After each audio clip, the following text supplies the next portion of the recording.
Goddess अब divine Abish देखना चाहती थी ताकि वो वहां से 40 वॉइड केव लेवल बीस्ट्स चुन सके। इसलिए उसका सर्वेंट उन्हें उस जगह की तरफ ले गया। वो जगह असल में फॉलन लैंड की सबसे बड़ी प्रिजन थी, जहां अपनी अपनी रैंक्स के सबसे खतरनाक बीस्ट्स कैद थे। जैसे ही सूपिंग वहां पहुंचा, उसे तुरंत महसूस हो गया कि इन मॉन्स्टर्स की कॉम्बैट पावर उन सभी मॉन्स्टर्स से कहीं ज्यादा थी जिनका उसने अब तक सामना किया था। सिर्फ वहां खड़े रहने भर से उसकी बॉडी पर प्रेशर महसूस हो रहा था। अब उसे समझ आ गया था कि जो पॉइंट्स उसने खर्च किए हैं वो सच में इस इन्वेस्टमेंट के लायक थे। तभी गॉडेस ने अपने सर्वेंट को आदेश दिया, सभी बीस्ट्स को बाहर लाओ। अगले ही पल पूरा प्रिजन कांप उठा। भयानक एनर्जीज एक जगह इकट्ठा होने लगीं और धीरे धीरे सभी रिक्वेस्टेड बेहेमथ्स वहां समन हो गए। सूपिंग ये देखकर दंग रह गया। गॉड रेस इतनी कैजुअली इतने सारे वॉइड केव मॉन्स्टर्स को सप्रेस कर सकती थी, ये बात ही डरावनी थी। लेकिन फिलहाल वो उनकी स्ट्रेंथ देखकर संतुष्ट था, क्योंकि यही बीस्ट्स उसके आने वाले प्लान्स की सबसे बड़ी ताकत बनने वाले थे। कुछ ही देर में 40 मॉन्स्टर्स प्रिजन के अंदर एक लाइन में अरेंज हो गए। सूपिंग को उम्मीद थी कि वो रेजिस्ट करेंगे, लेकिन हैरानी की बात,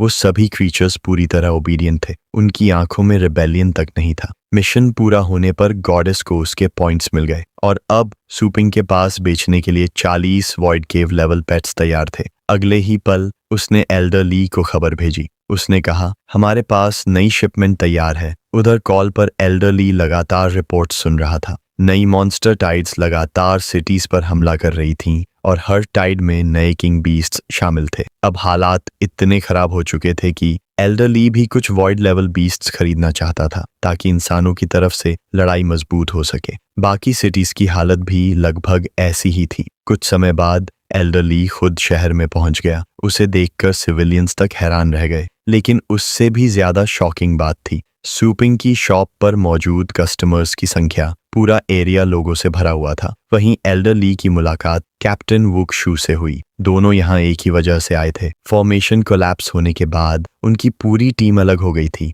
और अकेले वो मॉन्स्टर हॉर्ड्स का सामना नहीं कर पा रहे थे। इसीलिए वो लोग यहाँ रेफ्यूज लेने आए थे और संयोग से एक दूसरे से मिल गए। तभी भीड़ के सामने सूपिंग स्टेज पर चढ़ा और पूरे हॉल का ध्यान अपनी तरफ खींच लिया। उसने घोषणा की, वॉइड बीस्ट्स की सेल अब शुरू होने वाली है। उसने पहले से 40 स्पेशल रिंग्स तैयार कर रखी थीं, जिनमें हर बीस्ट सील था। सूपिंग ने कहा, बस रिंग को टच करो और तुम्हें उस बीस्ट की ऑरा और उसकी पूरी जानकारी महसूस हो जाएगी। भीड़ में से एक आदमी आगे आया और जैसे ही उसने रिंग को छुआ, अचानक एक विशाल होलोग्राम प्रकट हो गया। उस मॉन्स्टर की टेरिफाइंग ऑरा पूरे हॉल में फैल गई। लोग डर से पीछे हट गए, लेकिन उनकी आंखों में एक्साइटमेंट भी साफ दिखाई दे रही थी। सूपिंग ने शांत आवाज में कहा, अगर कोई इन बीस्ट से संतुष्ट हो तो परचेस कंफर्म कर सकता है। लेकिन कुछ लोग इतने खतरनाक मॉन्स्टर्स देखकर डर गए और तुरंत वहां से निकल गए। तभी लीडर वुक्शू आगे आया। उसने गंभीर आवाज में कहा, यहाँ तक कि पिनिकल टावर के पास भी सिर्फ 2 किंग बीस्ट्स हैं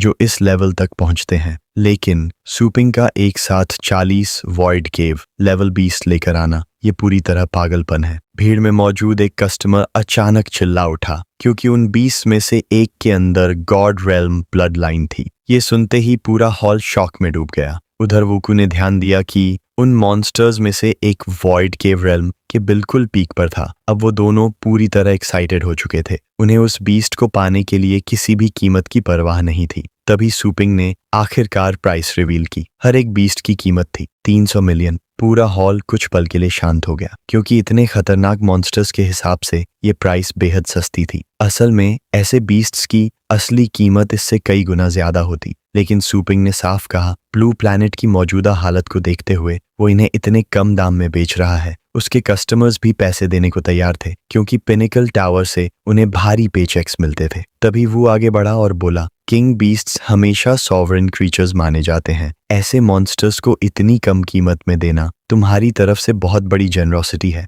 लेकिन सूपिंग ने शांत आवाज में अपना असली मकसद बताया। उसका उद्देश्य सिर्फ पैसा कमाना नहीं था, वो इन बीस्ट्स का इस्तेमाल मॉन्स्टर हॉर्ड्स को खत्म करने के लिए करना चाहता था। वुकू ने तुरंत जिम्मेदारी लेते हुए कहा, जब तक मेरी सांस चलेगी मैं ह्यूमैनिटी की रक्षा करूंगा। इसके बाद सब लोग उत्साह से अपने अपने पेट्स चुनने लगे। कुछ देर बाद 40 में से 32 क्रीचर्स बिक चुके थे। अब सिर्फ 8 बीस्ट बचे थे। तभी एल्डर ली ने समझाया, एक इंसान आमतौर पर 4 या 5 बीस्ट से ज्यादा कॉन्ट्रैक्ट नहीं बना सकता, इसलिए वो लोग किसी पर फोर्स भी नहीं कर सकते। उसी समय तिएन लिन, रोयन, चेयरमैन सू और अंकल छिन भी आगे आए। वो लोग भी अपने लिए बीस्ट खरीदना चाहते थे। सुपिंग को इसमें कोई दिक्कत नहीं थी, लेकिन उससे पहले उसने उन्हें डिवाइन फ्रूट्स ऑफर किए ताकि वो तुरंत लेजेंडरी रैंक तक इवॉल्व हो सके। हालांकि उसके पास सिर्फ 2 फ्रूट्स थे, मतलब चारों में से सिर्फ 2 लोग ही उनका इस्तेमाल कर सकते थे। सुपिंग ने वार्निंग देते हुए कहा, अगर तुम ये फ्रूट इस्तेमाल करोगे तो तुम्हारी पोटेंशियल हमेशा के लिए सी लेवल रियल्म पर रुक जाएगी। तुम कभी उससे आगे नहीं बढ़ पाओगे।